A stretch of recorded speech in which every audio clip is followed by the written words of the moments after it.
coming. Welcome to the future of Colorado football. Yo, what's poppin', people? Your boy Snacks is back in the building with another banger. And you know how we do. Before we get started, go ahead and do your boy solid and hit that like button, hit the subscribe button, and don't forget to turn your post notification bell on so you'll know when your boy is going live or dropping this heat. And y'all already know, hit the join button, man. Hey, my bad, no videos yesterday. Kind of busy, super busy. I got a lot of stuff going on right now. I mean, a lot, but it's all business stuff, and we're gonna keep the YouTube stuff going. I just got kind of tired up yesterday, had to get that stuff knocked out. But as y'all know, we've been covering Shilo's lawsuit and this bankruptcy case, and we got another update from our boy Brent Schottenborg. You know, we're only using one source on this thing. So this dropped this morning. I saw it, but I've been busy all day, so I wanted to drop something and let y'all know what's going on, because we got another little update. But this is a long arc, so I might do one today, half today, half tomorrow, just so it's not a 15-20 minute video, because I know y'all got other stuff to do. But let's jump into it. Deionsanders' son, Shilo, accused of trying to avoid responsibility in bankruptcy case. A new court filing against Colorado's defensive back argues why his massive debt to former security guards should not be discharged. Colorado football safety Shilosanders reported the preseason football camp in Boulder this week with two big questions hanging over his head in the final season of college football. One, can he help lift the Buffaloes to a bowl game after they fell short last year and Father Deion Sanders' first season as a Colorado coach? Of course, that's the easy part. Getting to the bowl game, yeah, we can do that. Second, will he be freed from his $11 million debt he owes to former security guard in Dallas after filing for bankruptcy last October? Both storylines come with high stakes for the player with NFL potential at age 24, but the answer to the second question, his debt, could sooner than later what Sanders would like. Last week, what the hell is I'm turning it down.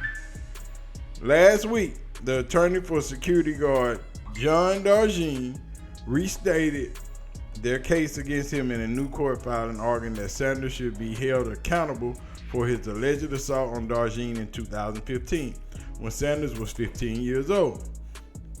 If defendant Sanders is allowed to relitigate this matter, then the defendant is creating a new legal loophole to avoid responsibility when someone assaults another, the attorneys for the security guard wrote in bankruptcy court filing last week.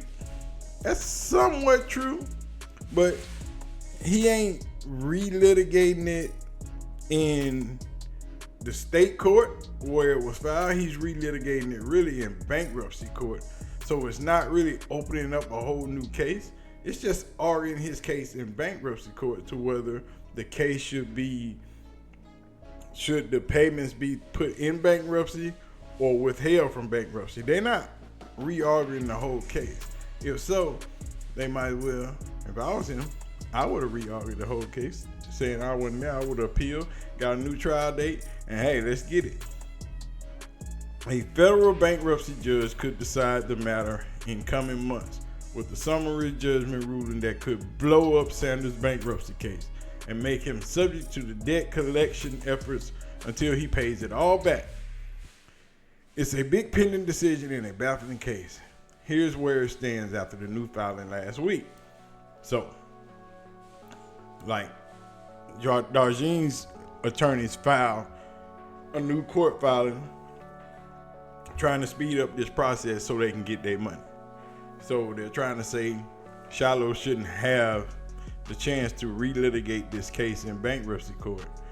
The case has already been ruled on. We got a ruling, we got a judgment. Let's just move on and get it over with and give me my money. But Shilo like, nah, bruh, ain't got no money. We in bankruptcy court, and once you put stuff in bankruptcy court, you ain't gotta pay no more. That's on everybody else. But let's get into it. The effort to erase Shilo Sanders' massive debt. Sanders' goal when filing Chapter 7 bankruptcy case last year was to stop Darjeel's debt collection effort and get the debt erased by the court, allowing him to get a fresh start from the oppressive burdens of his debt, as his attorneys have argued. That's what I just said.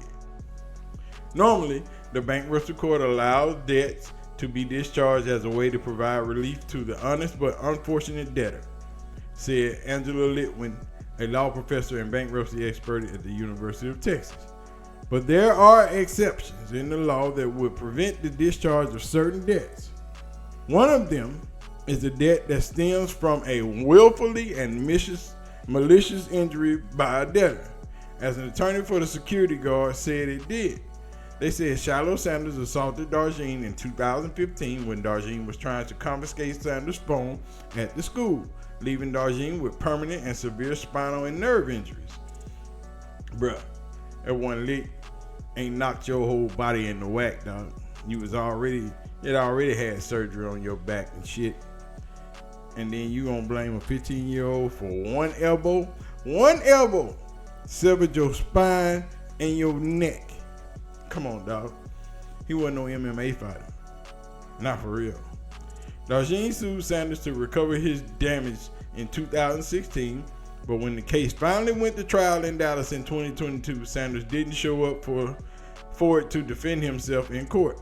The court then considered the evidence and issued a default judgment that said Sanders owed Darjean $11.89 million, including $3 million for future and physical impairments and $2 million in lost future earning capacity.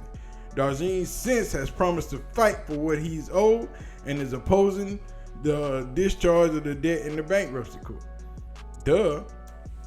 The issue now is whether Sanders gets to relitigate the incident from 2015. He has disputed Darjean's version of events, saying it was self-defense in response to Darjean's aggression. It was. We saw the man grabbing from the back. We saw it on tape. They got the video. His attorney also have questioned whether Darjean's injuries come from a pre-existing condition. Aha. There go that word again. In the court filing from last week, Darjean's attorneys argued that the law doesn't allow him to relitigate a case that was already decided by another court. In this case, the state court in Dallas. What's in this case against Shilo?